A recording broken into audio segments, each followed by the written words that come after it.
And we're back for our daily NBA predictions here on the channel. Today is Thursday, April 29th, and we've got 4 Game 5s today in the association, and some big ones. Elimination games, obviously, in Indiana, New York, and Boston, with the Bucks, Pistons, and Magic all against the ropes, fighting for their season. And then a huge Game 5, a swing game in Denver between the Los Angeles Clippers and the Denver Nuggets. We know that series is going at least 6, but what's going to happen? Who's going to take that lead going in to game number 6? We're going to talk about all these games and more here in just a few moments, folks. But if you have not yet, though, make sure to hit that subscribe button down below for some more daily NBA predictions and best bets here on the channel. Tomorrow, we've got a big one. Warriors, Rockets back in Houston, and Lakers, Timberwolves. Is the Lakers season over tomorrow? We will find out. Anyways, make sure to go check out our MLB Best Bets that was posted earlier today here on the channel. And on Greedo Plays MMA this week, our UFC Fight Night Des Moines predictions. Deiveson Figueiredo takes on Corey Sandhagen in the main event, with Rainer de Ritter taking on Bo Nickel in the co-main. And with the PFL, we've got our PFL 4 predictions. Rob Wilkinson takes on Mr. Wonderful Phil Davis in the main event over in the Professional Fighters League. So make sure to check that out. Again, linked in the description down below. And go subscribe to Greedo Plays MMA. We are on the road to 1,000 subscribers. Okay, on to the first of our 5 games today. They really put this at 3 o'clock here on the West Coast. 6 o'clock start time over in Indiana. I guess that's not horrible for them, but it's just, really? This is getting buried at 3 o'clock. Guys, this is a blowout. I don't know how else to put this. Now, I had said prior to this series and throughout this series, regardless of the injuries for Milwaukee, the Pacers were going to win this thing. Now, it is very unfortunate Damian Lillard, had the torn Achilles in game number 4 in Milwaukee. I was planned to come on here after the Pacers. I thought, we're going to win that game. I was going to clown on Lillard and the Bucks for, as many times as Halliburton has bitched him in this series. Unfortunately for Lillard, though, his season is over, and likely next season is already over for Damian Lillard, who is 35 years of age. It sucks, but it is what it is. The Pacers are going to move forward and win this series. They are 7.5-point favorites here in game number 5. And I just think the Bucks kind of, again, we read that Heat-Cavaliers game, by the way, yesterday perfectly. I told you the Heat want to go home. Yes, Tyler Hero said we're not going down 4-0, but, I predicted that one bang on the button, right? We knew Miami was just ready to go home, and Cleveland was the much better basketball team. This is kind of what this game is as well, right? Game 5, Pacers up 3-1. What are the odds the Bucks really win 3 in a row? Very slim. This team's ready to go home. They just are, and I think you have to look at Giannis Antetokounmpo, who looks like he's ready to leave this basketball team, right? I think Giannis has played his last game in Milwaukee, right? I mean, obviously the Bucks still have to go on the road here and whatnot, but I don't think Giannis is playing another game in Milwaukee with that Bucks uniform on. I don't think so. I think he's done. I think without Damian Lillard, it returns them back to that same problem they had earlier in this series without Dame, right? And again, Dame wasn't playing great basketball, but it's the threat of Damian Lillard that really, makes it tough for you. But you look back to that game 1 where Lillard didn't play, that was a one-sided beatdown because nobody else could score other than Giannis Antetokounmpo. In that game, Giannis scored 36 points and no other starter had more than 10. And again, it's just the problem the Bucks run into without Lillard on the court. And sure, again, yes, Gary Trent was really good in game 3. He had that random and crazy third quarter. But now it takes away from Gary Trent because with Lillard not on the court, all right, what is Trent now going to be? Right? I think Indiana's got him covered here. It's in game 4 is a 26-point victory for the Pacers. Straight domination. Gary Trent only shot the ball 5 times from beyond the arc. He hit 2 of those for 6 points. Antetokounmpo had 28. Lillard obviously got hurt 6 minutes into the game. But, that injury kind of just deflated them. But they have not been the same team all year, honestly, than, I guess 2 years ago. Milwaukee just hasn't been the same with Lillard. Let's just be honest. I don't think it's his fault, but it's a lack of a defensive presence with the Bucks that really hurts them. I'd expect KPJ to start tonight. No, not Bobby Portis, no Taurean Prince. I think it's going to be Kevin Porter Jr. I'd assume it's going to be, right? He played those Lillard minutes down the stretch of game 4. He played 33 in total, had 23 points on 5 of 7 shooting from beyond the arc. KPJ played a really good basketball game, but guys, it's just not going to be enough. The Bucks are not going on the road and beating Indiana. I keep talking about how good the Pacers are. I still think they're going to beat the Cavaliers next round. Again, I've been waiting for that series, and yes, I am going to, again, put my money where my mouth's at with that series. I've been saying this for the last couple months now that the Pacers are going to beat Cleveland. The Pacers are going to get the state of Indiana's get back on Ohio, okay? We're right there. Anyways, the Pacers are going to dispose of the Bucks fairly easily tonight, and then they can get game 1 of the semifinals scheduled pretty quickly, right? What would that be, Thursday? Friday, I think. because the Cavaliers, right, just decimated the Miami Heat by over 55 points. Indiana is going to run right through the Bucks. I don't think the Bucks can keep up. There's too many guys on this Pacers team. I mean, Game 4 was kind of just an ideal Pacers game, right? Everyone's shooting the ball well. Everyone's scoring, right? I mean, everyone basically that plays big minutes on this team scored more than 10 points except for Ben Shepherd, who didn't have a great shooting night. But I mean, Siakam didn't have a great day, but still scores 12. Nesmith, 14. Miles Turner, 23. Nembhard, 20, who needed that after a bad Game 3. Same with Turner. Halliburton with 17, but obviously the 15 assists as well. Obi Toppin, 13 points. Jarris Walker, 12 points. TJ McConnell, 15 points. Every notable guy on this team scores. They are so difficult to deal with. They play with pace, and they're just difficult. They're one of the best offensive, if not the best offensive team in the country, or in the league. I firmly believe that. I think this team is great, and they're going to continue to do great things. We are taking the Indiana Pacers to get rid of the Milwaukee Bucks. Pacers in 5. We thought either Pacers in 4 or 5 going into the series, and I'll say we were pretty correct on that one. Give me Indiana to win and cover. I think the Bucks are ready to go home, and I think Giannis is ready to join the Los Angeles Lakers. I'm joking. The Nets, maybe? I'm serious. That might happen. Miami. Let's make that happen. If he goes out west, man. Oh, Lord. Next up, second game of the day. We're back here at the Garden. Knicks Pistons Game 5. Hear me out. I'm going with the Pistons. This is not just me continuing to ride with Detroit because we've done it a lot this series.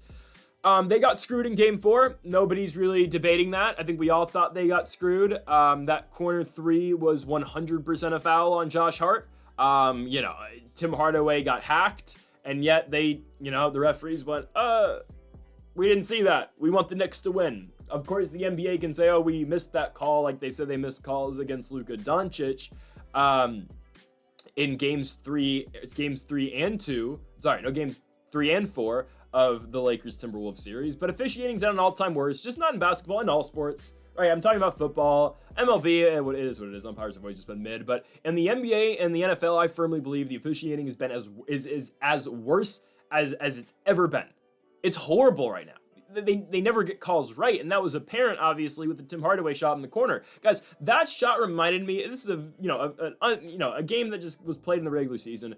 When this team really caught my eye earlier in the year, when they were in Sacramento and they were huge dogs and they beat the Kings outright. They came back from down 20 in the fourth quarter, and eventually, I believe it was Malik Beasley with the three-pointer in the corner. But anyways, or was it Ivy? I don't know. It was one of those two guys. Anyways, same kind of situation, right? Last second shot. The Pistons are down 2 at the time, I believe.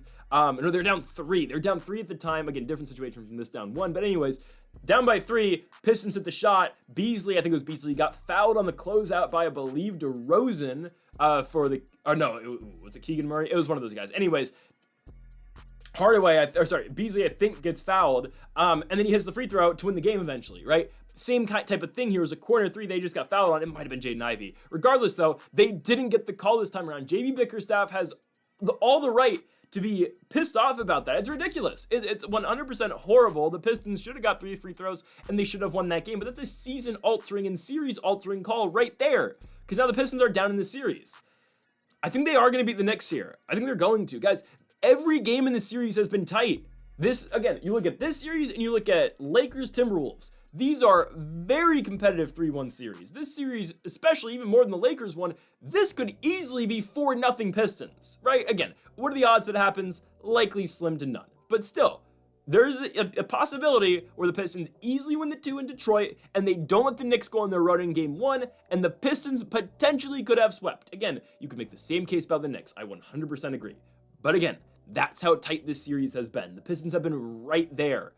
And I think at the very least, they're going to cover today. Usually I've been saying playoff basketball, just go money lines. Today we're going plus 5.5 Pistons. That's by far the best line we can get because I expect this game to go right down to the wire. I don't think the Pistons are going down without a fight. Are they going to win the clutch moments? Is Karl Anthony Towns going to continue to prove why he is one of the best, if not the best, shooting big man in NBA history? Possibly. Is Jalen Brunson going to hit big shots? Potentially. But I think the Pistons are going to stay in the game. This is going to be another one of these games. If the Pistons don't win it, it's not going to be because they get blown out here at MSG. No. If the Pistons lose this game, it is going to be utter heartbreak for the Pistons yet again. And it's going to be a game that goes right down to the wire. So I expect this one to be very close. Just get ready for some great fourth quarter basketball. The difference between the Knicks and the Pistons all series long, with the exception of Game 2 in New York, has been the Knicks' ability to score in the fourth quarter. They've been able to turn it up, flip a switch, and the Pistons simply put have not. Let's see if they can respond tonight. Again, you know what the Knicks are going to bring, right? With Jalen Brunson, with Karl Anthony Towns, who's been phenomenal. Both those guys have been great all series long, and with the Pistons, right, Cade Cunningham has struggled mightily, and the three-point shooting has struggled mightily as well. This team started, 0 for 14 from the three-point line in game number 4? It just can't happen. They got to hit their shots this time around, and yet again, this team started that poorly from the three-point line in game 4, and they should have won that game. I still don't think the Pistons are all that bad. I'm not taking the money line tonight, though. I'm taking plus 5.5 here for Detroit. Just keep the game close is all that we ask. Give me Detroit basketball here on the road at the Garden. Next up, our third game of the day here from the Boston Garden, obviously in Boston, Massachusetts. We've got the Orlando Magic versus the Boston Celtics. I don't care. This is over. This is, right? The line is 11.5 points. I will applaud the Orlando Magic for staying in the series as long as they did. I thought this was going to be a clean sweep by the Celtics, but obviously Orlando, edged out a close game in game number 3. We know how good Franz Wagner is. We know how good Paolo Banchero is. Those two guys are great. Wendell Carter's done a decent job on the glass and, a decent job containing the bigs of Boston like a Kristaps Porzingis. The Celtics just outmatch Orlando. They just do, and they're playing very injured. Still no Drew Holiday back for this Game 5. We'll see if Jaylen Brown plays. I assume he will.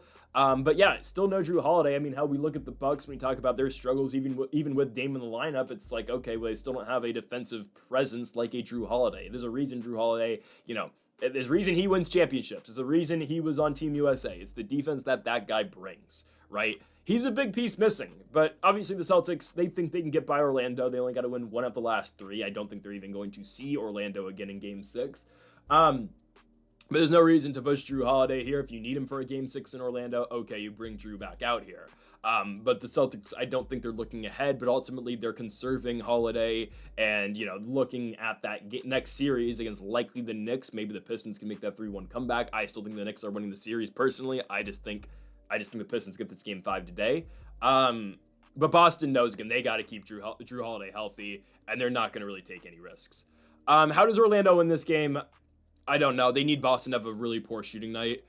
The thing is, Boston didn't really shoot that well in Game 4, and they still won. It's just, this has been the problem with the Magic all series long, and it is still the problem. Their bench can't score, and that's a given kind of with their bench because a lot of those guys are just defenders, and Anthony Black's, a second-year player, and Cole Anthony just had that random game in the play-in and hasn't really been a factor since. Obviously, we're talking about the play-in game against the Hawks.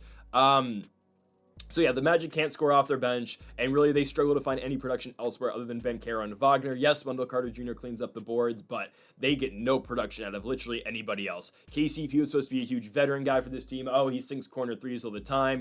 He's a world champion over in Denver, and he comes here and he can't hit anything. He can't hit water if he was falling out of a boat. Corey Joseph's been okay. He's been taking up a lot of the Cole Anthony minutes recently, and the Anthony Black minutes in that case as well. But Boston just outmatches them so much, right? The Celtics shot 29% from the three-point line in game number 4, yet they still won the game by 9 and covered. They're difficult. They're difficult to deal with. Jason Tatum, the Green Gooner, went 3 for 10 from beyond the arc. He got to the free throw line effectively, 14 for 14. Porzingis didn't even really have, a great night. He had a good night, but not a, great Kristaps night. Jaylen Brown was just okay. Boston gets to the free throw line a lot. They outshot the Magic from the free throw line 32-20. The Celtics know how to win. Jason Tatum knows how to win. There's a reason they are the reigning defending NBA champions. Tatum scored 37 in Game 4. Again, that's enough to put the Celtics over the mark. And even without Drew Holiday obviously in the lineup, you add another big and Al Horford to the lineup, which makes sense, right? Your bench unit is, you got to play Luke Cornett now, but it's fine. Sam Hauser and Peyton Pritchard also get minutes now too.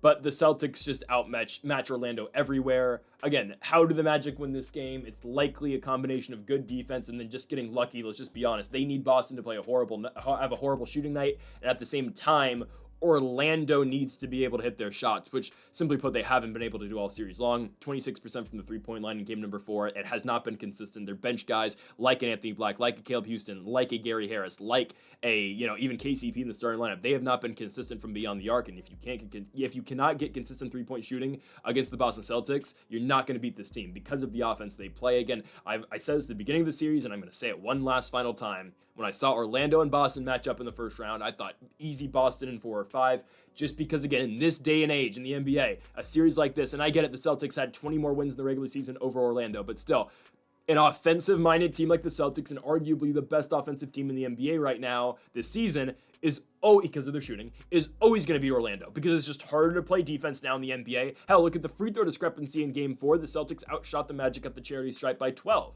Because, again, you can't play defense in the NBA, you can't play physical defense in the NBA, so good defense, honestly, now, in the big 2025 in the National Basketball Association, cannot win you championships. It is offense, and the game's obviously changed. So, I'm taking the Boston Celtics here to take care of business and eliminate the Orlando Magic. Celtics win this one, and they end the season of Orlando here in the Garden.